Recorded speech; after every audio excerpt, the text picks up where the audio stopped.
Kita berhadapan langsung dengan Shuri. Dia bilang pada si cowok kalau dia orang baik, tapi dia tak bisa terus menjalin hubungan dengan pecundang yang tidak punya masa depan. Dia sudah di usia di mana dia harus memikirkan pernikahan. Dia ingin rahimnya segera berfungsi. Si cowok malang itu ragu, tapi tak mampu mengucapkan sepatah kata pun. Sementara itu, wanita itu terus mencercanya, mengatakan semua temannya menikah dengan pria ternama dari perusahaan besar. Dan si cowok, sekali lihat saja sudah jelas, kau tahu, dia tipe pria yang lemah. Wanita itu berdiri dan sekarang aku terkesan. Bagaimana bisa bocah ini berpacaran dengan seseorang seintens itu? Aku mulai percaya karena jika dia bisa memikat wanita seperti itu dengan tubuhnya yang sekarang, anak itu punya potensi, meski tidak sekarang. Karena wanita itu bangkit dan meninggalkannya dalam keadaan hancur lebur. Mereka sudah bersama selama 5 tahun dan dia baru saja dicampakkan dengan kejam. Dia pun menyadarinya. Saat itulah dia memutuskan untuk mengurung diri di kamar dan berubah menjadi pecandu game. Game itu bernama Pangaea dan populer sejak 5 tahun lalu, tapi sangat sulit sampai tidak ada yang pernah menamatkannya. Jadi, jumlah pemain terus menurun. Tumpukan piksel terkutuk ini memangsa seberapa sering kau dikhianati, diburu, dan diserang oleh monster-monster yang tidak masuk akal. Dan yang membuat semua orang marah adalah ketika kau mati, semuanya menghilang. Tidak ada simpanan di sini. Hampir seperti kehidupan nyata. Si cowok punya 8 dari 13 barang paling langka di dalam game, tapi dia mati dan kehilangan segalanya. Meski begitu, saat karaktermu mati, kau mendapatkan poin jiwa atas pencapaianmu. Dan dia baru saja mendapatkan 1,6 juta. Dia shock. Ternyata, barang-barang unik yang dimilikinya sangat berharga. Dia biasanya bermain aman, menghabiskan sedikit di sana-sini. Tapi karena gadis yang ingin mengisi rahimnya itu baru saja mencampakkannya, dia kehilangan kendali. Dia akan menghabiskan seluruh 1,6 juta itu sekaligus untuk satu karakter yang sama. Ayo mulai. Cahaya di mana-mana. Selamat, kau telah memuaskan singularitas. Kau telah diundang ke Pangaea. Dan kemudian muncullah kepanikan klasik. Anak itu gemetar hebat. Sebuah suara mengatakan dunia yang dia ciptakan akan terbakar dalam api neraka. Selesai sudah, habis riwayatnya. Anak itu tidak mengerti suara apa itu dan dia langsung mode Kirito. Pesan itu masih menyuruhnya menemukan kebahagiaan di Pangaea. Tapi kemudian dia terbangun dicambuk oleh Habib yang meneriakkan agar bajingan itu bangun atau dia akan diberikan kepada naga penyerbu, Red Dragon. Sang protagonis tidak tahu apa itu naga penyerbu. Dia melihat ke samping, ada banyak kaki. Kerumunan Buddha juga sedang dicambuk. Dia tidak mengerti situasi apa ini. Sekelompok monster. Dia dirantai dan dicambuk lagi. Bergerak, kau bajingan kecil. Mereka bilang dia akan mati. Dia sangat marah. Matahari terik dan dia tidak memakai sepatu di kakinya. Dia mengamati area itu dan menyadari monster itu benar-benar terlihat seperti sesuatu dari Pangaea. Tempat itu juga terasa familiar. Dia mencoba membuka jendela status klasik. Itu muncul di depannya. Semua statistik miliknya adalah 12. Dia punya banyak bakat ditambah sekumpulan bakat rahasia tersembunyi. Dan ada juga sesuatu tentang kehancuran di angka 6,1%. Jika itu mencapai 10, retakan pertama akan terjadi. Dia melihat sekeliling, banyak Buddha di sini. Bukan, realita menghantamnya, dia benar-benar berada di Pangaea. Tapi kenapa semua statistiknya 12? Biasanya, batas maksimalnya adalah 1-10 dan sangat langka memiliki statistik 10. Miliknya semua di atas itu. Selain itu, dia memiliki 13 atribut rahasia. Kekosongan, ketangkasan, ahli semua senjata, resistensi iblis, banyak hal. Sebelum dia bisa mendapatkan jawaban pertama, tanah mulai berguncang dan Habib melihat ke depan dengan keringat dingin. Jauh di Cakrawala, ada kawanan makhluk datang dan aku sudah bisa melihat seorang gadis dari siluetnya yang duduk di atas salah satu makhluk itu. Apakah gadis God akan datang memburunya? Dan sang protagonis mengenalinya, Putri Ular. Misi utama langsung muncul, bertahan hidup. Hadiah bervariasi tergantung hasilnya. Legolas pasti ada di sisi lain karena hujan panah turun menghujani mereka. Habib dan krunya sedang dimusnahkan. Tapi sang protagonis hanya berdiri tegar. Sifat rahasia, jantung darah baja, atribut terpaut yang hanya muncul saat semua statistik fisik maksimal. Tunggu, orang-orang Habib menyerang orang-orang Habib. Ini pada dasarnya perang Timur Tengah seperti kita berada di Afghanistan. Bocah kita tidak ingin mati. Salah satu dari mereka datang untuk menusuknya dari belakang. Dia meraih gagang pedang pria itu, berbalik, kilatan cahaya, dan menebasnya. Pembunuhan pertama di server dan panen aura pertama dengan bakat ahli pedang yang aktif. Orang-orang bercelana longgar datang menyerbu. Sang protagonis melirik ke samping dan lihat itu. Andrew Tate muncul untuk melempar tombak ke arahnya, tapi dia memotong bilah dan pria itu. Sekalian, dia menyambar tombak itu di udara dan menancapkannya ke dada pria itu, gaya Sparta. Dia menyadari bisa menggunakan senjata apapun seperti ahli. Yang lain datang menyerang langsung ke arahnya, tapi dia menghindar. Mengamati setiap gerakan bilah, dia menggeser pedangnya ke bawah dengan kendali sempurna dan mengarahkan kembali serangan itu.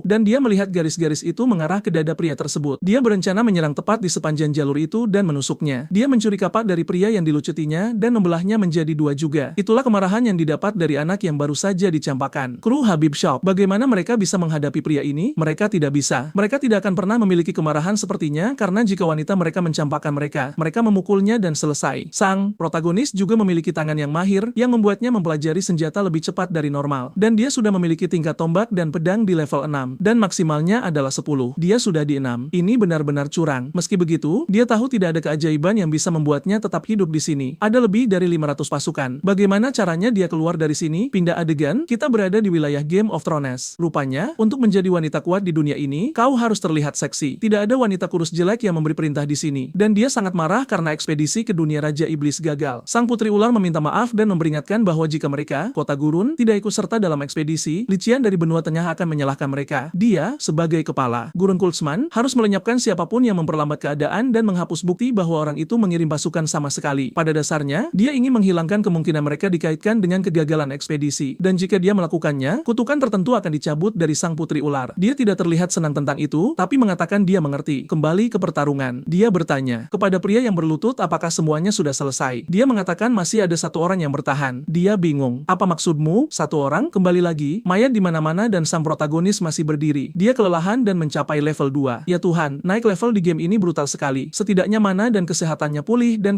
kelelahan hilang. Dia lebih berbahaya dari sebelumnya. Parah. Pria bersorban gemetar sampai sang putri menyuruh semua orang menyingkir. Sang protagonis mendongak dan langsung mengenali Isabella von der Sian, level 8 dan bertingkah seolah dia istimewa. Ayolah, lagi pula, naik level itu sulit, jadi dia pasti sudah membunuh banyak orang. Dia tidak bisa meninggalkan area ini karena kutukan dari Ratu Gurun. Dia tidak bisa melihat status, bakat, atau keterampilannya karena dia tidak cukup tahu tentangnya. Dia tahu bahwa bahkan dengan bakat, tidak mungkin dia mengalahkan seseorang di level 8. Game ini sangat aneh, batas levelnya 10. Jadi, saat ini seperti orang level 20 melawan wanita level 80. Kau tahu, begitulah suasananya. Dan dari level 8 ke atas, kau dianggap kuat dimanapun di dunia. Pada dasarnya, bos dari organisasi terkenal. Harus menghadapinya tepat di awal adalah bencana. Tapi dia tertarik pada fakta bahwa dia memiliki kutukan itu. Isabella turun dan mengatakan pertunjukan kecilnya menarik, tapi dia harus mati. Tenang, ajak bicara dia. Sang protagonis terpaku karena alasan dia memainkan Pangaea, game sulit yang dibenci, sudah cukup jelas. Dia menyukai desain karakternya. Dia pada dasarnya seorang mesum. Dan kemudian tepat saat dia maju dengan indah untuk menghabisinya dan melayangkan serangan mematikan, dia hanya berkata, kau ingin mencabut kutukan ratu? Kupikir dia akan melakukan teknik goresan ketiak yang aneh atau semacamnya. Aku ketakutan. Berkat itu, Isabella ragu sejenak dan melangkah mendekat ingin tahu siapa dia dan bagaimana dia tahu itu. Entah dari mana, sang protagonis berubah menjadi gadis remaja berusia 15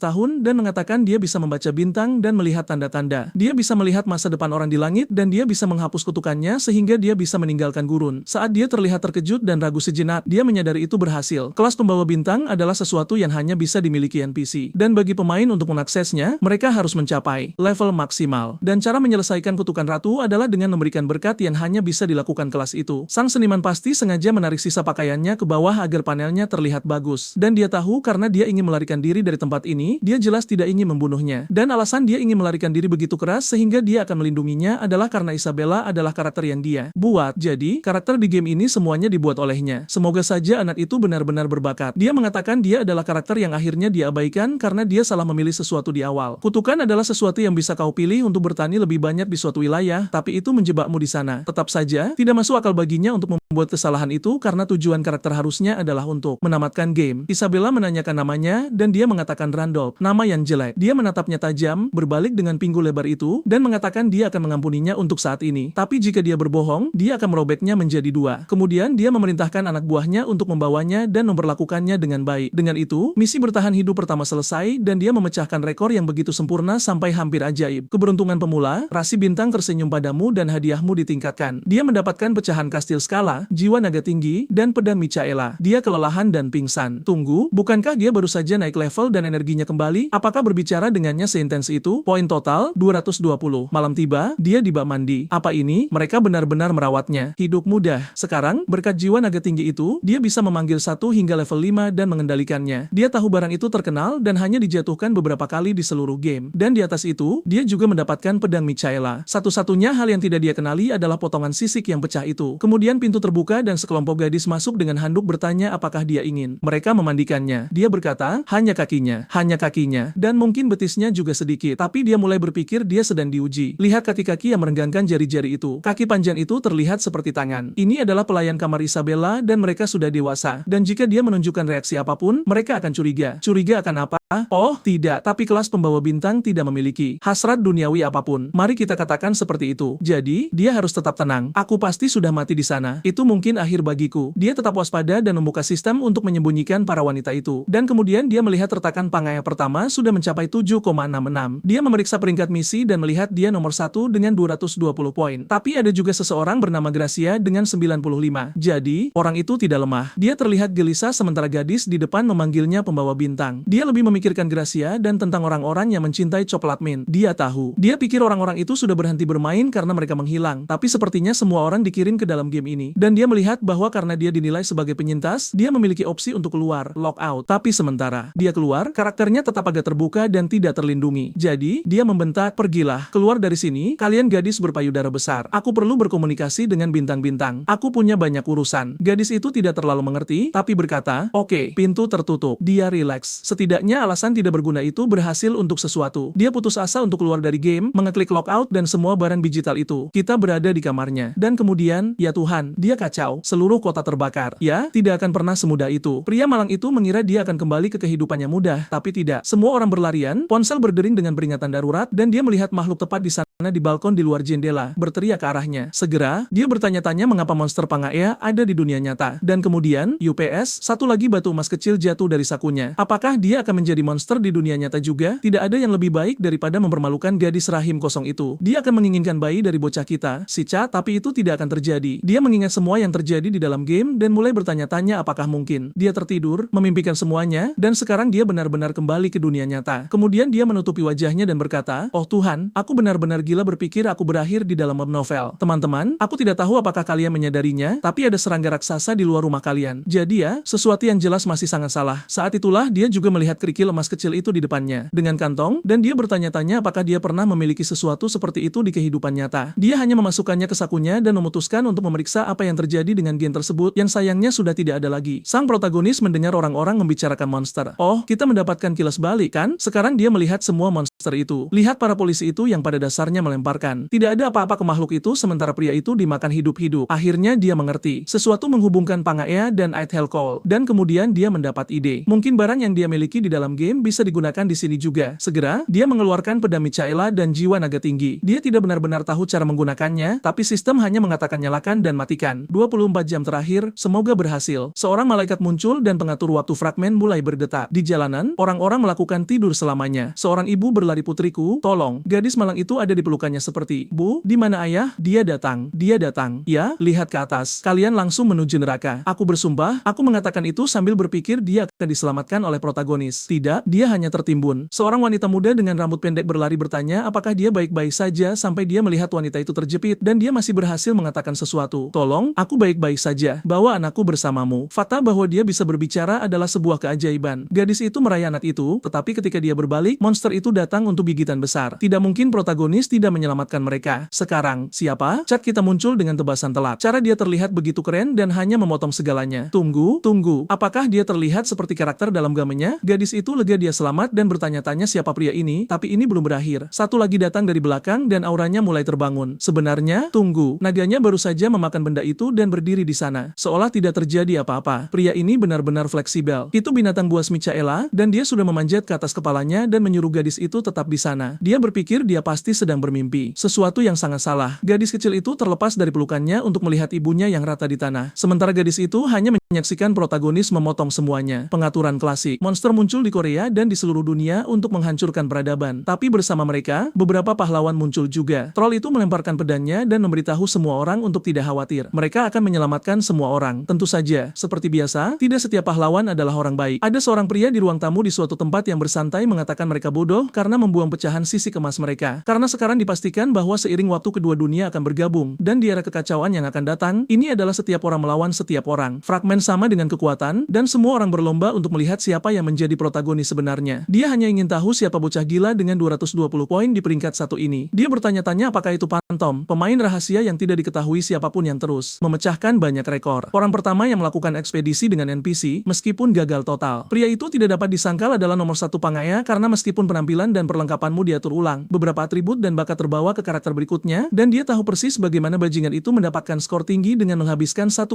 juta poin dan mengambil mengambil 3 statistik yang rusak. Sang protagonis kembali ke bak mandi berpikir situasinya cukup jelas. Dengan karakter terakhirnya yang hampir mencapai akhir permainan dan menyebabkan kematian banyak NPC dan banyak pengkhianatan, sesuatu telah berubah. Ada kemungkinan besar pemain lain sepertinya berada di dunia ini sekarang juga. Ya, tentu saja karena game ini memiliki peringkat. Tidak persis Sherlock. Maaf, apa yang dia tahu adalah bahwa Pangaea adalah game brutal di mana semua orang ingin mencuri barang orang lain, dan dia tahu dia akan menjadi target. Dan bagian yang sangat sulit adalah dia harus menjaga segalanya tetap aman di dua dunia yang berbeda. Jadi satu-satunya pilihan adalah menjadi kuat dengan cepat, jadi dia membuka gerbang. Gadis ular ingin tahu apakah dia sudah selesai dengan obrolan kecilnya dengan bintang-bintang. Dia bilang dia datang untuk menepati janjinya, tapi dia punya satu syarat. Dia mengerti dan menyuruh mereka yang gemuk meninggalkan ruangan. Kemudian dia memberitahu Isabella untuk membawanya ke tempat perlindungan, Sanctuary. Itu cukup serius sehingga dia mengatakan dia pasti sudah gila, tapi dia tahu misi kedua untuk mendapatkan kelas terjadi di sana. Jadi dia berbohong dan mengatakan ada bintang di sana. Sepertinya dia benar-benar memainkan Pangaea. Dia membodohi semua orang. Gadis ini bekerja cepat. Bab berikutnya, dia berjalan melalui ruangan dengan darah di mana-mana penuh dengan mayat habis. Sang protagonis terkejut hanya butuh beberapa menit baginya untuk memusnahkan semua penjaga. Beberapa jam sebelumnya, ketika dia meminta untuk dibawa ke tempat perlindungan, dia bilang dia gila. Ketika dia mulai berbicara tentang bintang, dia ingin tahu apa yang dia katakan. Dan rupanya, itu benar. Dia mengatakan dia menemukan bintang keempat secara kebetulan saat menaikkan level karakter terakhirnya. Dia adalah satu dari sedikit pemain yang tahu lokasi persisnya dan cara menggunakan bintang itu untuk menghapus kutukannya. Dia ragu mengatakan tidak ada yang tahu tentang tempat perlindungan dan dia berbohong, tapi dia memotongnya dan mengatakan dia tahu dan dia bisa masuk. Ya, dia menciptakannya, jadi mudah. Tunggu, jika dia menciptakannya, bukankah itu seperti seorang putri? Tidak, kita tidak akan ke sana. Lupakan, apa yang baru saja aku lakukan, aku menghapus pemikiran itu. Jadi sekarang dia berbicara dengan ciptaannya yang merupakan wanita yang sepenuhnya terpisah darinya memberitahunya ini adalah tempat suci, tapi rasanya agak jahat. Sistem mengatakan dia memasuki tempat perlindungan dan hadiah akan diberikan berdasarkan seberapa banyak dia menjelajah.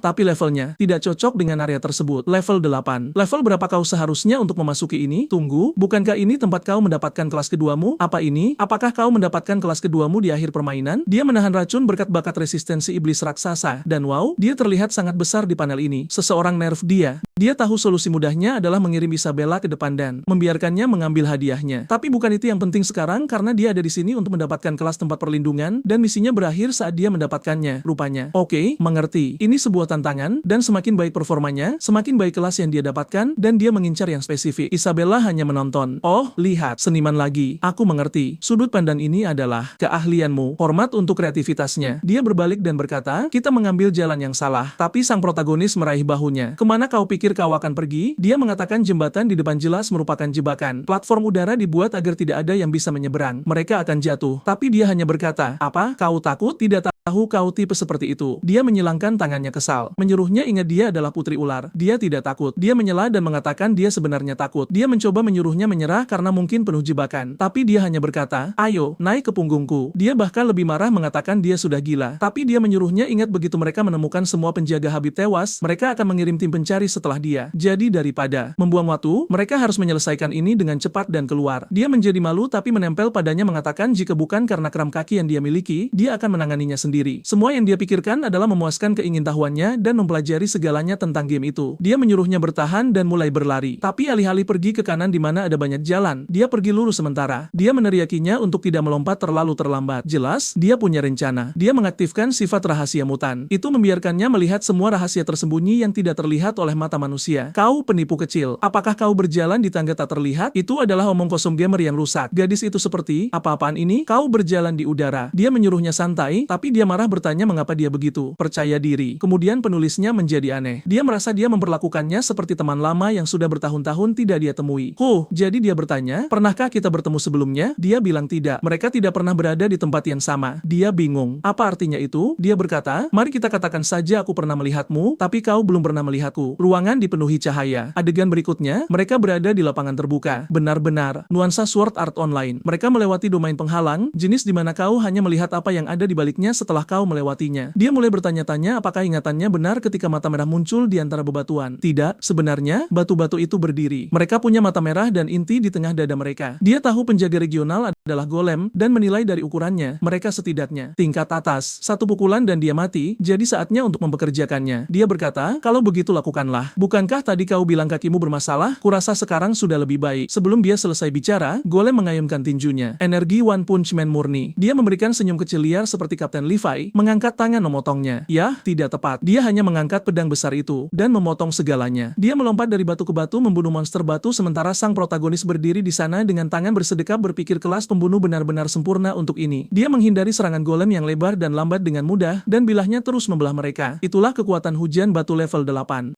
Dia mendapatkan kelas pencipta golem dan dia merasa tertarik karena sepertinya pembunuhan Isabella dihitung sebagai miliknya dilihat dari caranya bicara. Ya, di Pangaea, summoner adalah kelas yang kuat. Aku sudah tahu dia tidak mungkin memilih itu. Panel berikutnya, itu bukan kelas yang kuinginkan. Dia menolak. Dia menginginkan sesuatu yang benar-benar berbeda dan dia masih belum mengatakannya. Tapi kemudian kabut umum mulai menyebar di atas tanah. Kini ada bayangan masif di belakangnya. Sang Raja Kuno, penguasa gunung yang terkubur sebagai bintang tanpa nama, menunjukkan kebencian terhadap para penjajah. Sang protagonis senang bajingan itu muncul. Dewa Agung yang menjaga bintang-bintang yang dikenal sebagai Dramot. Apa yang sebenarnya dia inginkan adalah ular raksasa, dan level yang direkomendasikan adalah 10. Dia merasakan tekanan yang menghancurkan dan bertanya-tanya apakah seperti itu. Rasanya kehadiran seorang dewa. Gadis itu membeku dan mengatakan bahwa dia pasti sudah gila jika berpikir bisa menghadapi penjaga seperti itu. Si bodoh itu bilang dia tidak menggigit tepat saat ular itu hampir menggigitnya. Ular raksasa itu menjulurkan lidahnya dan dia bingung. Makhluk ini secara teori seharusnya ramah. Dan sang bos berkata, penantang tempat suci, kalahkan aku dan buktikan kualifikasimu. Dia ketakutan dan mengatakan bahwa dia tidak datang ke sini untuk membunuh siapapun. Kemudian ular itu menyuruhnya mengingat bahwa dia baru saja membunuh para penjaga. Jadi jelas, dia sudah melewati batas itu. Ular itu mengayunkan ekornya lagi, dan dia lari berteriak bahwa dia tidak di sini karena ular itu. Dia datang karena pria ini menyeretnya ke sini. Sang protagonis terpana. Terakhir kali dia menyelesaikan tempat ini, dia tidak perlu membunuh Dramot. Ada yang salah dengan ingatannya. Dia menjelaskan bahwa Raja Dramot adalah makhluk masif yang mendapatkan kecerdasan dari energi spiritual bintang-bintang. Dan dia menyelesaikan tempat ini saat dia masih menjadi karakter transendental bintang 5 level 10. Saat dia tiba, Dramot dengan patuh membimbingnya ke bintang-bintang. Alasannya mungkin karena dia memenuhi kualifikasi. Jadi intinya, makhluk itu menyerangmu jika kau lebih lemah darinya. Jadi apa yang akan dia lakukan? Karena gadis ular itu diserang dari segala arah, dan dia tidak bisa bereaksi dengan benar karena racun tempat suci itu membuat tubuhnya lamban. Mempercayainya dan datang ke sini adalah kesalahan bodoh. Makhluk itu akan menghabisinya dengan serangan sapuan besar saat tiba-tiba dia menyuruh monster itu berhenti. Saat dia memanggilnya Dramot, monster itu berbalik dan bertanya bagaimana bocah itu tahu namanya. Kemudian sang protagonis berkata bahwa tuannya, Wilhelm, telah kembali. Ular raksasa itu berbalik dan bertanya apakah dia benar-benar Wilhelm. Kemudian ia mulai tertawa. Tawa ular itu mengerikan. Kedengarannya seolah-olah ia akan melepaskan rahangnya dan menelanmu bulat-bulat. Dan ia berkata si bodoh di depannya bahkan tidak bersiap untuk menerima bintang-bintang. Dia lebih lemah dari golem manapun dan sekarang dia mengaku sebagai Wilhelm yang agung. Ia memberitahu anak itu untuk memahami bahwa nama itu milik manusia yang kuat, seorang transenden, seseorang yang layak menjadi tuannya. Tapi karena dia gagal dalam ekspedisi sederhana seperti ini, dia tidak pantas mendapatkan apapun kecuali tentu saja untuk mempelajari bagaimana rasanya kematian. Sial, dia benar-benar banyak bicara. Tapi kemudian sang protagonis menyuruh Dramot untuk menghormati kontrak yang mereka buat. Monster itu berhenti lagi. Semua orang telah menyerang binatang ini dan bertanya bagaimana dia bisa tahu tentang kontrak itu. Seharusnya tidak ada yang tahu tentang itu. Sang protagonis mengatakan bahwa dalam kontrak bintang, kau mempelajari nama asli penjaga gunung dan menjadi tuan yang baru. Setelah itu, sang penjaga gunung mulai mematuhi tuannya dan tidak ada hal tentang kontrak itu yang boleh diungkapkan kepada orang lain. Jika terungkap, siapapun yang melanggar kontrak akan terkena kematian sebagai kutukan. Sang protagonis mengatakan dia memiliki keuntungan besar karena cara kerja game ini, tetapi dia berada di tubuh yang berbeda, jadi kutukan itu tidak memengaruhinya. Sang bos menyuruhnya untuk segera mengatakannya. Makhluk apa yang berdiri di depannya? Dan sang protagonis berkata, jika kau ingin tahu siapa aku, biarkan bintang-bintang membimbingku dan aku akan membuktikannya. Dramot yakin dia berbohong karena ujian bintang tidak menunjukkan belas kasihan. Saat dia mendekat, dia akan dibakar hidup-hidup dalam api murni. Namun, sang protagonis mengatakan itu terdengar seolah-olah Dramot takut ujian itu akan mengungkapkan bahwa dia benar-benar tuan yang asli. Sang monster itu tertawa seolah dia akan pernah dijinakan oleh seseorang yang mati karena satu gigitan. Tapi baiklah, dia akan membiarkan anak itu terbakar dalam api abadi. Dia hanya perlu mengikutinya. Sesaat kemudian, Isabella bertanya apakah di sanalah bintang itu disembunyikan. Sang protagonis menjawab ya, tepat di sana, di atas altar. Ada tengkorak di sana dan dia bertanya apakah tengkorak itu adalah bintangnya. Sang protagonis menjawab, ini adalah wajah Leah. Ketika Dewi Kembar Pangaea mati, tubuhnya dipotong menjadi 32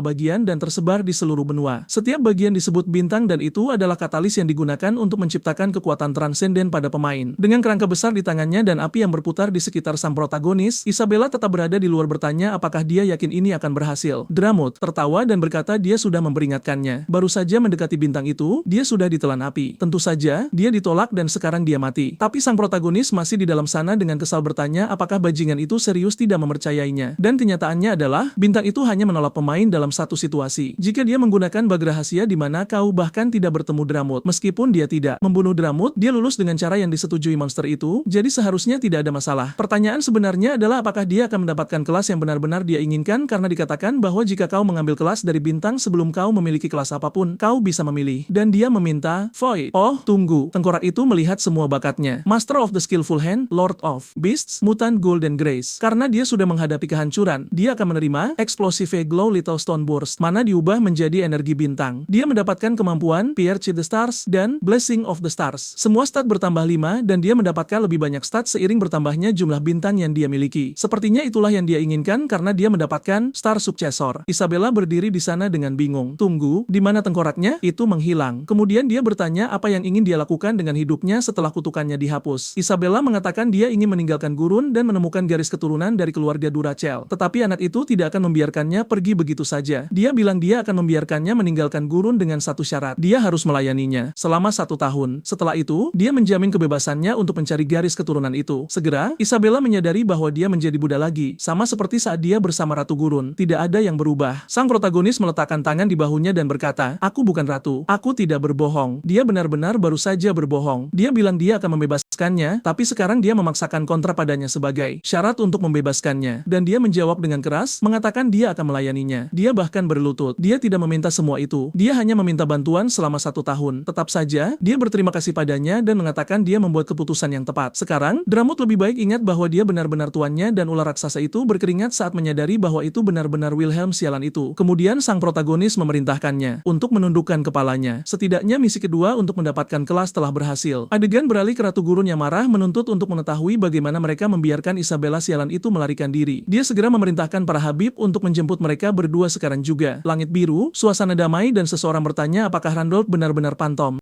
Seseorang berkata bahwa jika kau mengabaikan misi utama, mendapatkan skor seperti itu tidak mungkin kecuali itu anak itu. Pemain 5 tahun itu akhirnya muncul dan itu akan menyebabkan kekacauan. Tidak tahu siapa si kembar itu, tapi mereka ingin tahu bagaimana mereka bisa menghubungi anak itu sebelum orang lain melakukannya. Siegero mengatakan dia mencarinya selama bertahun-tahun dan tidak pernah menemukannya. Yang lain mengatakan mungkin itu karena Pantom tidak ada di game yang sebenarnya. Sekarang dia ada, pasti ada jalannya. Jika dia baru saja masuk ke dalam game, dia pasti sedang menyelesaikan misi awal seperti misi 2. Jadi ini adalah kesempatan bagus. Si Pira menyarankan untuk menggunakan sesuatu yang disebut phishing. Itu adalah skema di mana kau mendaftarkan item langka yang hanya sedikit pemain yang tahu nilainya. Kemudian kau menempelkan jimat kembar pada item itu dan ketika seseorang membelinya, kau melacak mereka dan membunuh mereka. Pada dasarnya, itu adalah cara untuk memburu pemain melalui penjualan. Kakak beradik itu menganggap aneh jika Pantom akan jatuh cinta pada hal seperti itu, tetapi si Pirang Gemetar memperingatkan ada kemungkinan dia akan melakukannya. Dia adalah tipe orang yang suka mengambil risiko dan membuat keputusan cepat. Ketika dia melihat item kecil yang lezat di pelelangan, dia akhirnya akan membelinya. Dia akan berpikir tantangan apapun tidak akan sulit baginya, dan di sanalah mereka akan mengambil keuntungan, menculiknya ke dalam guild. Jadi, mereka melakukan semua ini hanya untuk menariknya ke dalam guild. Mereka juga menginginkannya. Pemain peringkat atas pasti marah. Peringkat game diperbarui dan di misi kedua, sang protagonis mencetak 230 poin dan seseorang mendapatkan pemberitahuan bahwa mereka kehilangan akses ke pelelangan karena dia. Sialan, anak itu mendapat 230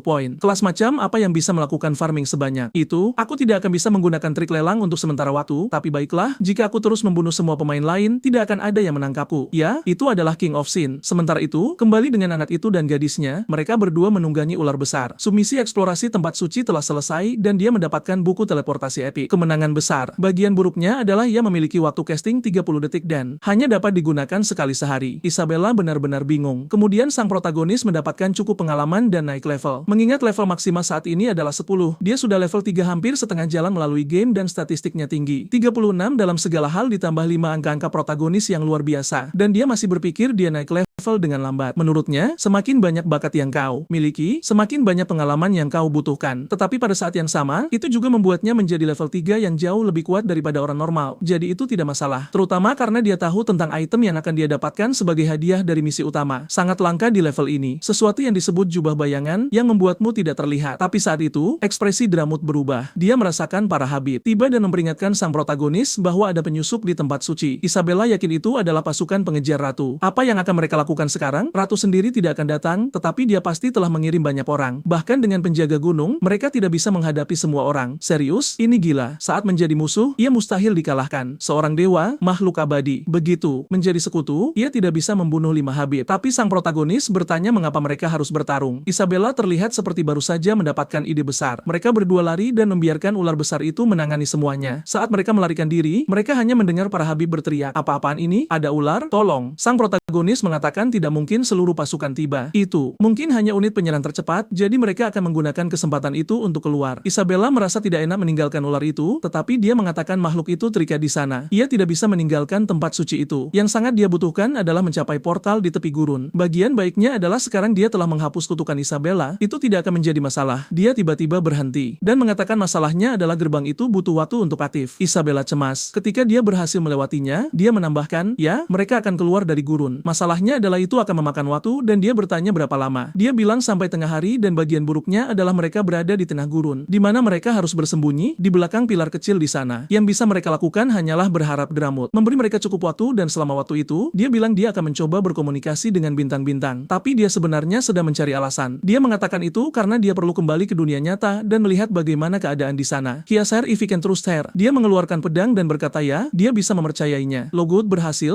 tetapi G memberitahunya untuk berhati-hati saat menggunakan pasar lelang. Dia terbangun di tempat tidur masih berpikir rasanya aneh berganti tubuh. Dia mengambil ponselnya dan melihat tidak ada lagi peringatan monster atau bencana. Pangaea dan kenyataan perlahan-lahan menyatu. Bagian buruknya adalah masih banyak yang perlu dia cari tahu. Monster baru akan segera muncul, tetapi masalah besar saat ini adalah pemain lain. Dia harus kembali ke sini secara teratur untuk mendapatkan informasi. Kemudian dia mendapat pesan, seseorang menanyakan kabarnya, memanggilnya Hyun. Dia mengenalinya sebagai Kim Soyeon. Jadi, ada kekosongan lain dan dia menyuruhnya untuk tidak mengganggunya karena dia sudah membeli makanan dan pakaian. Apa masalahnya? Ini agak membingungkan. Dia bilang dia sering merayu wanita itu sambil berlaga seperti orang kaya. Jadi di mana itu? Sepertinya dia berbohong. Dia bilang mereka akan bicara nanti secara langsung. Sementara dia bertanya apa alasannya, dia hanya bilang tidak ada yang bisa dilakukan. Dia punya teman untuk diajak bicara. Dia menutup telepon dan wanita itu marah. Dia benar-benar menelepon untuk meminta hadiah dengan menganggap pria itu pecundang. Tapi setidaknya dia dulu mendengarkanku. Mungkin aku seharusnya tinggal bersamanya sedikit lebih lama. Tapi terserahlah, dia tahu tidak punya uang. Kemudian orang lain muncul, memanggilnya.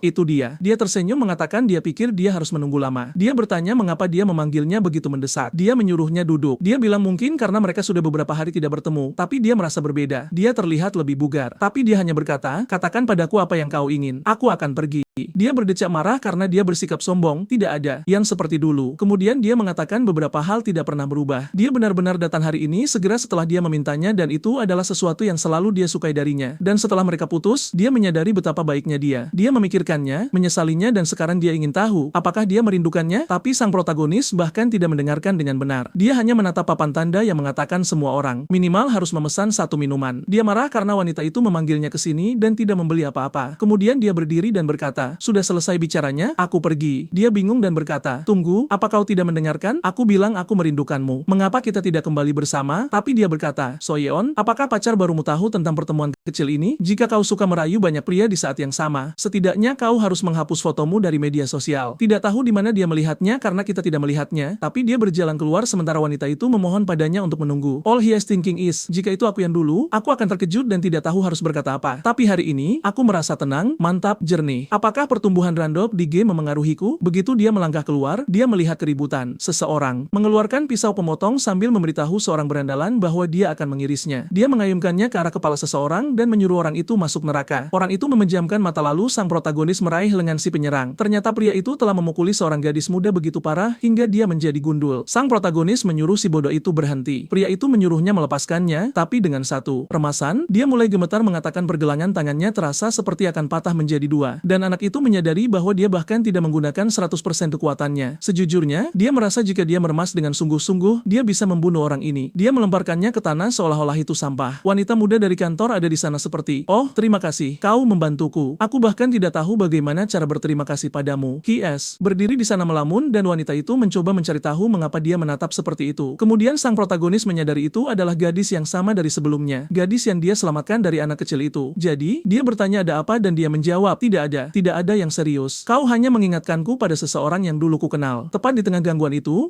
Dia yang bercerai datang dan memukul punggungnya. Tapi lihatlah, aura itu. Dia bahkan tidak bergeming. Dia menerimanya begitu saja seolah-olah itu bukan apa-apa. Kemudian dia membanting wajahnya ke tanah, dan wanita muda itu menyukainya karena semua orang dalam cerita ini gila. She is like, wow, dia sangat kuat. Sang protagonis merasa bangga sekarang. Like, aku adalah binatang buas. Nah, polisi muncul dan membawa berandalan itu pergi. Ya, tapi berandalan itu harus membawanya ke kantor polisi juga. Dia menghantamkan kepala warga sipil ke trotoar. Apa menurutmu ini video game? Dan itulah tepatnya yang mereka katakan. Itu adalah kekerasan yang berlebihan. Sial, anak itu benar-benar tidak terkendali dan polisi seperti, kau ikut dengan kami. Polisi itu menatapnya seperti, terus kenapa kau ikut? Sampai gadis itu berkata, tenanglah, aku Kim Hana, seorang pewawancara dan reporter. Daripada mengganggu anak yang tidak bersalah ini, sebaiknya Anda berbicara dengan saya karena saya korbannya. Kecuali jika Anda ingin seluruh kejadian ini disiarkan. Sekarang polisi seperti, ya, mereka tidak mencoba mencari ketenaran hari ini. Dan sepertinya beberapa orang mengenalinya sebagai wanita yang menyelamatkan anak itu. Jadi she is trending dan semua orang memihaknya. Kemudian pria bernama Joseph berkata, baiklah, lupakan saja. Hana berbalik ke arah anak itu, berterima kasih padanya atas segalanya, dan dia bilang tidak apa-apa. Tapi kemudian dia menyerahkan kartu namanya dengan nomor teleponnya mengatakan dia telah mengikuti para pahlawan dari dimensi lain. Sang protagonis berpikir, oke, yang dia maksud pasti pemain. Bagian anehnya adalah tidak ada yang menyebut pangaya. Mungkin serangan antar dimensi terdengar lebih masuk akal daripada invasi dari sebuah game. Tapi saat dia meminta kartu nama anak itu, gadis yang lain datang berlari dan menempel padanya sambil bertanya, apakah kau terluka? Hana bertanya, apakah itu pacarmu? His Max Hair? Bukan. Dan juga, aku tidak punya kartu nama dengan nomorku untukmu juga. Hana meminta nomornya dan dia menjawab, baiklah, tapi berikan ponselmu padaku. Hana meminta nomornya dan dia menjawab, baiklah, tapi berikan ponselmu padaku. Aceh ada di sana hanya mendengarkan semua ini. Sial, dia memberikan nomor teleponnya kepada gadis lain tepat di depanku. Dia mulai panik. Hana seperti, wow, namamu Hyung Min Yang. Nama yang sangat bagus. Suatu hari kita harus minum kopi, makan malam bersama. Dan si jagoan itu seperti, ya, tentu, aku tidak akan mengatakan tidak. Aceh sangat marah. Bagaimana dia punya keberanian? Anak sialan itu bukan siapa-siapa. Dia hampir meledak di dalam bus. Wanita muda itu berjalan melewati kota. Apa-apaan ini? Tiba-tiba pahanya menjadi lebih besar. Seseorang bertanya apakah otoritas tertinggi Kim sedang menikmati akhir pekan yang menyenangkan. She tells them not to call her that because her name is Kim Hana. Orang itu berkata, oke, tapi memberitahunya bahwa direktur meninggalkan misi untuknya, sebuah wawancara dengan seseorang bernama Gracia. Dia bertanya apakah itu pria yang orang-orang bilang adalah pahlawan yang menyelamatkan orang Amerika. Mengapa mereka memintanya untuk mewawancarai seseorang yang seterkenal itu? Orang itu bilang mereka tidak tahu, tapi sepertinya superhero itu sendiri yang memintanya dan ingin dia pergi ke Korea. None of this makes any sense. Adegan beralih kepada Habib, semuanya di atas tanah mencium aspal, muluk-muluk kecil yang cantik, lelah dan kelelahan, tapi masih melindungi anak itu. Berlumuran darah merah, mereka berkata, putri darah, ratu hanya ingin kau kembali. Serahkan Buddha itu sekarang, gadisku, dan kita akan berpura-pura tidak ada yang terjadi. Tapi dia bilang dia tidak akan pernah percaya itu, dan mereka menyerangnya sambil mengatakan gadis terkutuk itu akan mati. Ya, pura-pura mereka. Bahkan tidak bertahan sedetik pun. Tapi tepat saat itu, sebuah portal besar mulai memancarkan cahaya kemana-mana dan titik keberangkatan terbuka. Tepat saat gadis itu gemetar, menggoyangkan lengan kecilnya, si jagoan muncul dan berkata, Isabella, kau bertahan. Biarkan ayahmu yang menanganinya sekarang. Aku sudah bicara dengan bintang-bintang dan aku akan membereskan ini. Si kepala bola bowling di belakang memerintahkan mereka untuk mengeksekusi pengkhianat itu. Tapi sang protagonis melemparkan tangannya ke depan dan berkata, sekarang gilirannya untuk menepati janji yang dia buat. Saat tangannya menutup, dia menggunakan skill eksklusif Piercing of the Stars. Semua energi dikonsumsi dan kekuatannya akan bertahan selama 41 detik. Ya ampun, para Habib itu, kasihan sekali, mereka benar-benar hancur sementara dia berkata waktu untuk pembebasan telah tiba. She seems to recognize that. Ini benar-benar kekuatan seorang pembawa bintang. Dan kemudian, entah dari mana, dia berkata, Isabella, jika kau tidak ingin ikut dengan jagoan ini, aku tidak akan menghentikanmu. Just to force the girl to say, tidak, aku akan ikut denganmu. Dia bahkan tersenyum sedikit dan melangkah melewati portal. Kutukannya telah dipatahkan dan sekarang dia bisa terhubung ke 12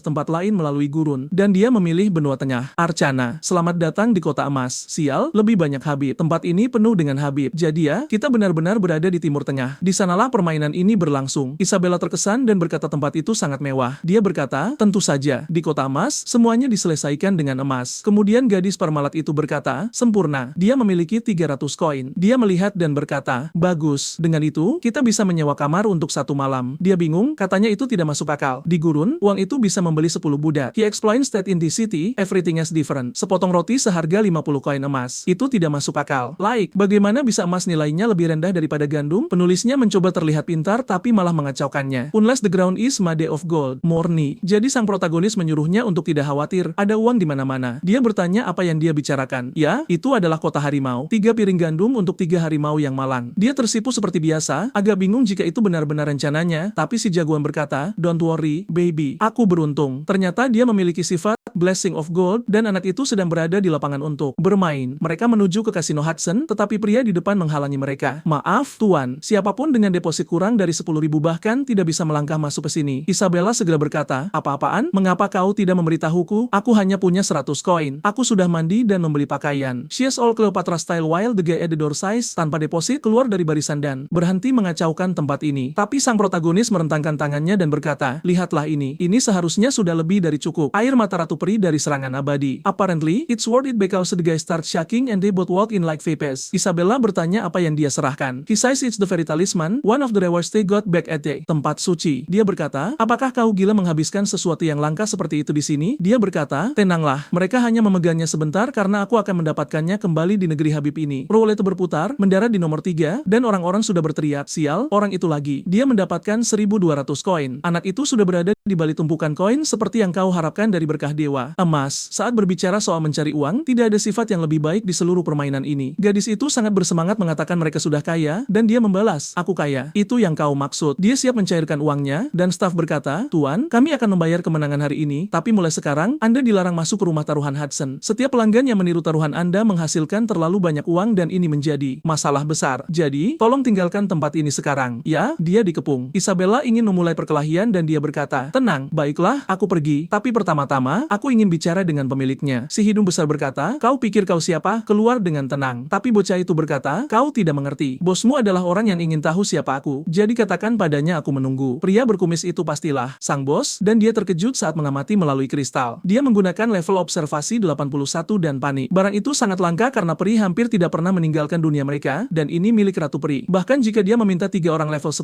untuk membeli barang seperti itu tidak akan mungkin. Dia tidak percaya barang seperti itu berakhir di kasinonya. Kemudian, seseorang berkata, Tuan Hudson, hah, ada apa? Bicaralah. Pria itu menjawab, pria pembawa jimat itu, orang yang memenangkan banyak uang, ingin bertemu Anda. Dia bilang Anda mungkin ingin tahu siapa dia. Hudson melakukan hal, baiklah kalau begitu, dan berkata, benar juga, bahwa bocah itu masuk untuk minum teh. Jadi sang protagonis duduk di sana dengan kaki menyilang seolah dia menyukai pria atau semacamnya. Dia mempertahankan posenya sementara Hudson berpikir, orang yang membawa barang beri ini bahkan tidak terlihat seperti petarung yang hebat. Lalu Hudson berkata, jadi kau bilang pada orang-orangku kau ingin bicara denganku. Apa maksudmu dengan itu? Sang protagonis bilang itu sudah jelas. Apakah dia harus menjelaskan hal seperti ini? Sejauh yang dia tahu, Hudson membutuhkan jimat yang dia tinggalkan sebagai deposit. Hudson ragu dan berkata, sepertinya, bocah ini sudah tahu bahwa dia mengoleksi jimat langka. Dan ya, dia benar. Hudson tetap akan mencoba membelinya. Randolph berkata, jika harganya bagus, dia tidak akan menolak. Hudson menawarkan 2 juta emas dengan mengatakan dia murah hati. Gadis itu gemetar. Dia bahkan belum pernah mendengar angka sebesar itu. Tapi sang protagonis meminta 10 kali lipat. 20 juta atau jangan bicara padanya sama sekali. Hudson berkata dia sudah kehilangan akal sehatnya. 12 juta emas cukup untuk membeli rumah mewah di pusat Arcana. Seberapa langka pun jimat itu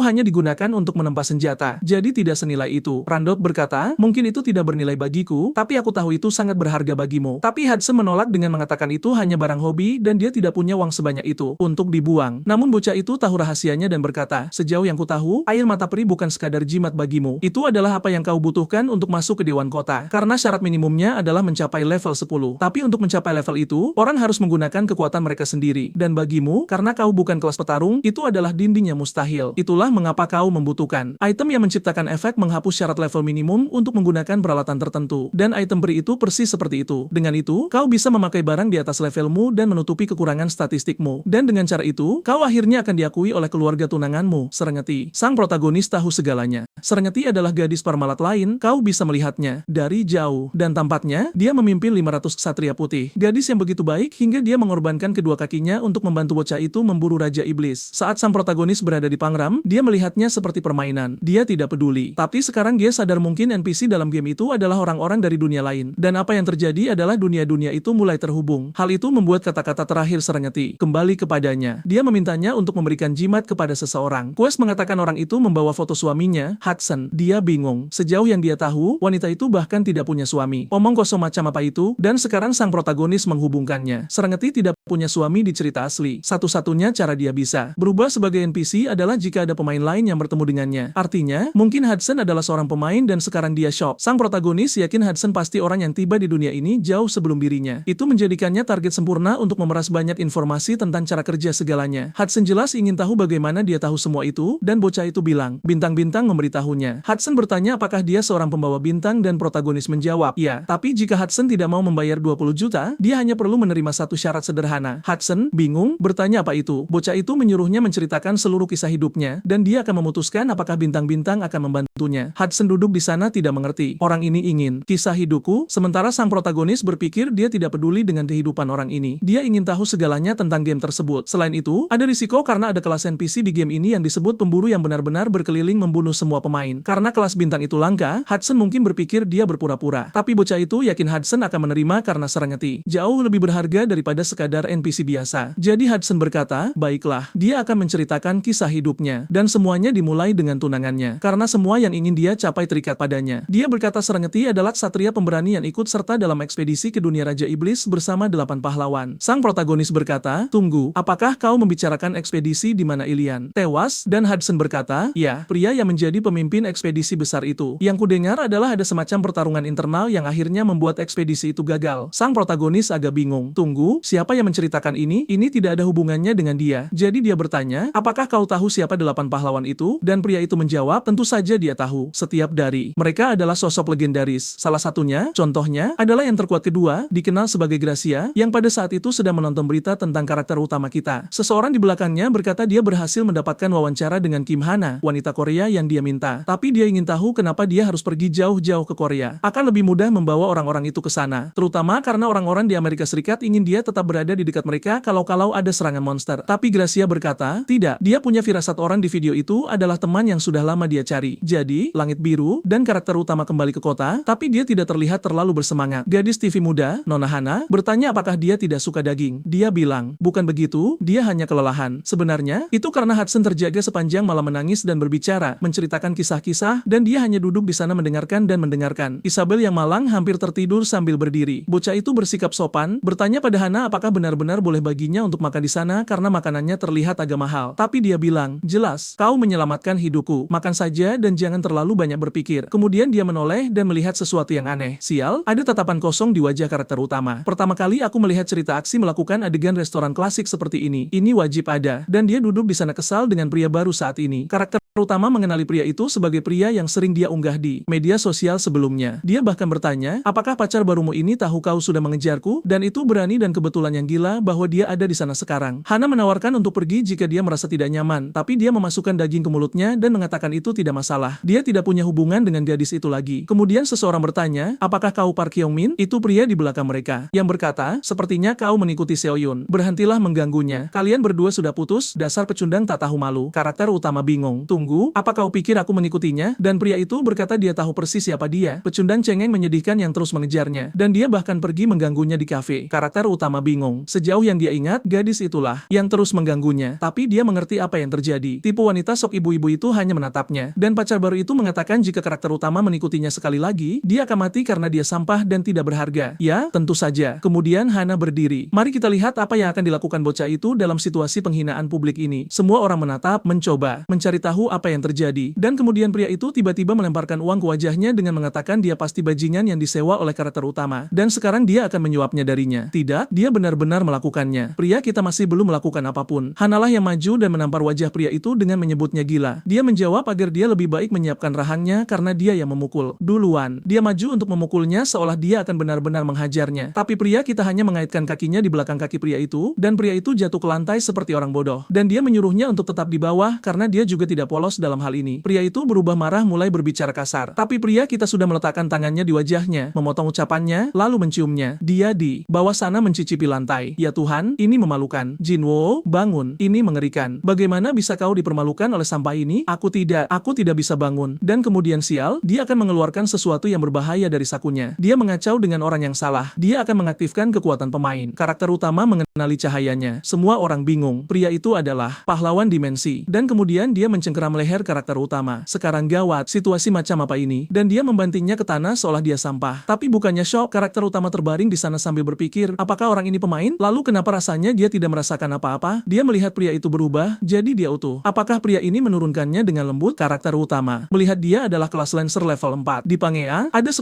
level, dan jelas semakin tinggi levelmu, semakin banyak pengalaman yang kau butuhkan. Ditambah lagi, pengalaman Pengalaman yang diperlukan juga berubah tergantung pada bakatmu. Karena karakter utama memiliki banyak bakat, level 3-nya sebenarnya sedikit di atas pria ini. Jadi, jelas, Jinwo ini pasti termasuk dalam kelompok orang dengan bakat rendah. Dan setiap Jinwo adalah peringkat rendah pula. Karakter utama yakin, pria ini mungkin pemain pemula yang baru saja tersinkronisasi dengan Pangea. Dia mungkin beruntung, selamat dari misi awal, dan bahkan mendapatkan kelas yang layak. Setelah itu, dia mendapatkan kemampuan untuk keluar dari game dan tidak pernah kembali. Karakter utama yakin pria ini hampir tidak punya bakat. Sementara itu, wanita muda itu seperti, "Oh, Tuhan, kau sangat luar biasa menyingkirkan sampah menjijikan itu." Dia berbalik dan berkata, "Hai, Eropa, atau siapapun namamu, kau beruntung aku membiarkanmu hidup karena Xiaoyun. Tapi lebih baik kau jangan pernah mengejarnya lagi." Karakter utama berpikir, pria ini idiot. Dia tidak hanya mengungkapkan kepada semua orang bahwa dia adalah pemain, dia juga menghabiskan skala emasnya seolah itu bukan apa-apa. Hana bertanya apakah dia baik-baik saja. Dia bilang, "Ya, dia baik-baik saja. Benar-benar tenang, tidak perlu khawatir." Dia bilang mereka harus pergi ke polisi sekarang, tapi dia tidak peduli. Bilang itu bukan apa-apa. Dia menampar duluan, juga tidak apa-apa. Tapi di tengah percakapan itu, gempa bumi dimulai. Tanah berguncang, langit-langit mulai retak, korosi dimulai. Dan kemudian entah dari mana, cacing raksasa datang. Dari segala sisi, karakter utama menutup mulut Hana dan menyuruhnya menunggu sebentar sementara semua orang berlarian dalam kepanikan. Anehnya, makhluk-makhluk itu mengancam, tapi mereka tidak menyerang. Karakter utama mengenali mereka sebagai salah satu dari sedikit cacing yang hanya memakan mayat dan berkeliling mencari barang. Jika kau tidak menyerang duluan, biasanya bahaya yang sebenarnya tidak muncul. Dan sekarang, saatnya bagi pasangan itu untuk mengucapkan selamat tinggal, kan? Gadis itu di belakangnya seperti, "Ayolah, sayang, lakukan sesuatu, lindungi kami." Dan dia seperti, "Baiklah kalau begitu," mengeluarkan tombak petir. Karakter utama menyuruhnya untuk tidak menyerang, tapi sudah terlambat. Pria itu meledakkan kepala cacing itu. Sekarang dia bingung. "Tunggu, aku membunuhnya dalam satu serangan. Aku pasti lebih kuat dari yang kupikirkan." "Ya, itu buruk untukmu. Kau sedang mabuk dengan sesuatu yang jelas akan membunuhmu." Dia sangat bersemangat. "Bagaimana aku bisa takut selama ini? Aku luar biasa. Aku membunuh segalanya." Sementara karakter utama menyuruh Hana untuk lari sejauh mungkin. Si idiot itu baru saja melakukan hal terburuk yang mungkin terjadi. Tempat itu tertelan oleh asap merah. Jinwo tidak mengerti. Apa yang menghalangi pandanganku? Apa yang terjadi? Lalu entah dari mana, tangan iblis hitam masuk. Dan ketika mencapai mata pria itu, mata iblis muncul di punggungnya menanyakan siapa yang membunuh anaknya. Monster elit Mamba Tide muncul. Dia tertangkap dari belakang oleh Mamba. Dan yang terburuk adalah, untuk mengalahkannya, disarankan agar kau memiliki kelompok level 6 dengan 20 orang. Dan Mamba Tide memerintahkan semua orang untuk dibunuh. Itu menyerang pikiran bocah itu. Orang bodoh lain di dekatnya menutup mulutnya bertanya apa yang terjadi. Dia tidak bisa melihat apa-apa. Dan kemudian tentu saja, Jinwo masuk dengan tombak petir menyuruhnya mati. Dan sepertinya dia akan menghabisinya. Pria itu dalam halusinasi. Darah di mana-mana. Tidak, tunggu dulu. Monster yang sebenarnya masuk dan memotong lengan bocah itu, lalu memotong kedua lengannya. Dia jatuh seperti karung semen. Dan karakter utama masih membangun auranya, menyuruhnya untuk segera menunjukkan diri. Cacing-cacing mulai mendekat sementara sebuah suara tertawa seperti Joker. Mulut besar muncul mengatakan tidak ada hal buruk yang terjadi sama sekali. Sepertinya ada manusia di sini. Lezat, pergilah dari sini. Mamba besar mencoba memakan bocah itu. Wanita muda itu berteriak mencari. "Hyong, Hyong, di mana kau?" Tapi di tengah asap merah, tiba-tiba ada ledakan. Itu karakter utama yang mengubah wujud. Dia memanfaatkannya. Karena Mamba menyembunyikan segalanya, dia punya kesempatan untuk berubah tanpa ada yang tahu siapa dia sebenarnya. Untung dia tahu pola serangan makhluk ini, atau dia sudah menjadi makanan sejak lama. Monster itu bingung. "Aneh, kemampuan fisikmu biasa saja. Jadi, bagaimana kau menghindari semuanya?" Karakter utama tidak mengatakan apa-apa. Dia menyerang lagi. Mamba menyeringai, menarik sesuatu dari kepalanya, dan melemparkan banyak serangan tentakel, tapi karakter utama mengirisnya. Dia bilang dia sudah tahu apa yang akan datang. Dan kemudian ada ledakan darah yang menyemprot ke arahnya, tapi dia mengambil meja dan memblokirnya. Dan benda itu, jika menyentuhmu, itu meracunimu. Meja itu bertahan. Monster itu bilang itu tidak bisa dipercaya. Dia menghindari itu juga. Ada yang salah. Bocah itu punya keterampilan menghindar yang abnormal. Tapi jika serangannya tidak bisa mencapai makhluk itu, apa yang berubah? Karakter utama menyuruhnya untuk tidak khawatir. Dia akan menaruh ini tepat di tengah dahinya sekarang. Dia mengaktifkan benda peri yang mengurangi level yang diperlukan dan melengkapi sepatu Hermes. Dan tidak hanya itu, dia melengkapi baju zirah Michaela, topi Michaela. Dia benar-benar bersiap. Dengan set lengkap, dia bisa menggunakan buff naga surgawi. Semua itu dibeli di pelelangan rahasia. Dia ingin menghindari menggunakan air mata peri, tapi dia tidak bisa mati di sana. Tentu saja, sepatu Hermes memberikan plus 3, kelincahan dan keterampilan keringanan. Begitu diaktifkan, dia menghilang seperti peluru dan meluncur ke arah ular itu. Benda itu mengayunkan ekornya ke arahnya. Itu datang tepat ke wajahnya, dan kau akan mengira dia akan melakukan penghindaran yang licin, tapi dia malah terpental. Tapi dia tidak berhenti. Menancapkan kakinya dengan keras dan menyerang lagi. Sekarang monster itu bahkan tidak bisa mengimbangi gerakannya, dan dia sudah berada di belakang. Itu, ular besar itu mulai mengeluarkan tentakel dan menembakkannya ke arahnya, tapi dia memblokir semuanya. Kemudian ia melakukan serangan ekor lagi, dan dia menerimanya tepat di tengah dada. "Ayolah, aku sedang menyemangatimu. Berhentilah terkena serangan." Tapi kemudian tenang, dia mengaktifkan opsi dari set Michaela. Sayap terbuka. Sekarang dia melayang. Monster itu kaget mengatakan bajingan itu punya trik tak terbatas. Bagaimana bagaimana tikus seperti ini bisa ada di tempat seperti ini? Karakter utama merayakannya. Akhirnya, dia mencapai pola serangan terakhir makhluk ini. Dia hanya perlu menahannya, dan dia mulai melayang. Monster itu terus mengeluarkan racun mengatakan tidak mungkin dia bisa melarikan diri dari sesuatu seperti itu. Seluruh tempat berubah menjadi merah. Tikus itu seharusnya mati sekarang, tapi sinergi aktif antara set surgawi dan sepatu Hermes. Keterampilan angin secara otomatis mendorong segalanya ke samping, membersihkan racun. Monster itu bingung bertanya apakah dia menggunakan angin untuk mendorong racun itu menjauh. Karakter utama sudah tahu 4 pola serangan. Setelah kau menghindari semuanya, monster itu memasuki keadaan bingung singkat. Pada saat itu, ia tidak bisa bertindak, tapi jika kebingungan berakhir, ia mulai menyerang dengan pola yang lebih keras. Jadi, jika dia ingin menang, itu harus sekarang. Dia melakukan segalanya sementara monster itu memohon padanya untuk menunggu sebentar. Tapi sepertinya dia menusukkan pedang itu dalam-dalam. Dia memaksanya masuk lebih keras dengan mengatakan dia sudah memperingatkannya bahwa pedang ini akan langsung menuju ke tengah dahinya. Dengan itu, Mamba dikalahkan dan kontribusinya 100%. Dia menyerap fragmen skala selama 10 menit lagi, dan dia masih memiliki total 47 jam 56 menit. Fragmen itu rupanya adalah apa yang membiarkan pemain menggunakan kekuatan game di dunia nyata. Maksudku, semua orang mungkin sudah mengetahuinya. Tapi agar jelas, semua orang melihat asap menghilang, dan sistem mengumumkan bahwa kegelapan telah surut sejenak. Dan itu berada di 9,1% sampai Pangea runtuh. Hana bertanya di mana bocah itu. Apa yang terjadi? Dia melihat ke samping dan melihat seseorang menarik jubah ke atas dan melemparkannya ke kepalanya. Dan dia ingat bahwa ini adalah orang yang sama yang menyelamatkannya saat itu. Dia segera berkata, "Tunggu, apakah kau yang menyelamatkanku?" Tapi karakter utama hanya berpikir, "Bagus, dia aman, jadi begitulah." Efek jubah tembus pandang aktif dan dia menghilang. Dia memperhatikan asapnya sudah hilang. Tapi di mana bocah itu? Dan kemudian dia ada di sana. "Apa? Kau pikir itu sihir? Hai, Hana. Apa kabar? Aku akhirnya menemukanmu setelah semua kekacauan ini. Apakah kau terluka di mana saja?" Dia bilang, "Tidak, dia baik-baik saja." Tapi dia melihat ada sedikit darah di jarinya dan bertanya apakah dia terluka. Dia bilang, "Tidak, itu hanya darah monster yang pasti terciprat padanya. Tidak ada yang serius." Tapi, dia seorang reporter, jadi dia berkata, "Hyong, pakaianmu terlihat baik-baik saja, tapi jarimu kotor dengan darah. Itu aneh. Dan kau terlalu tenang ketika pria itu menyerangmu. Dan ketika monster itu muncul, apakah kau tahu apa yang sedang terjadi?" Raja Kebohongan berkata, "Wow, aku tenang. Aku bahkan tidak menyadarinya. Aku hanya terus melakukan apa yang diperintahkan pikiranku." Dia menyuruhnya untuk serius. Dia jelas santai selama ini. Dia bilang, tidak, sebenarnya dia sangat takut, tapi dia berhasil mengendalikan dirinya. Tapi sekarang Hana yakin bocah ini sangat mencurigakan. Dia bertingkah seolah itu bukan masalah besar dan dia muncul tepat setelah pria yang menyelamatkannya menghilang. Ya, itu membuatnya cukup jelas. Dia seorang reporter dan kau masih melakukan sesuatu seperti itu. Kau seharusnya menghilang saja dan memanggilnya nanti. Sekarang keesokan harinya dan sepertinya celah monster yang muncul entah dari mana ini terjadi terus-menerus. Masyarakat telah diperingatkan bahwa itu hanya akan bertambah buruk. Karena itu, banyak orang memutuskan untuk tetap di dalam rumah mereka. Seluruh dunia agak kosong dan penyiar berita mengatakan kebanyakan orang tidak bahagia dan mengatakan pemerintah bergerak terlalu lambat untuk menanganinya. Ini adalah satu tragedi demi tragedi dan tidak ada yang melakukan apapun. Beberapa pria menonton ini di sebuah ruangan dan seorang pria botak berkata bahwa ketika invasi pertama terjadi semua orang tetap tenang. Sekarang mereka menyadari betapa seriusnya itu. Pria lain menjawab bahwa tentu saja mereka begitu.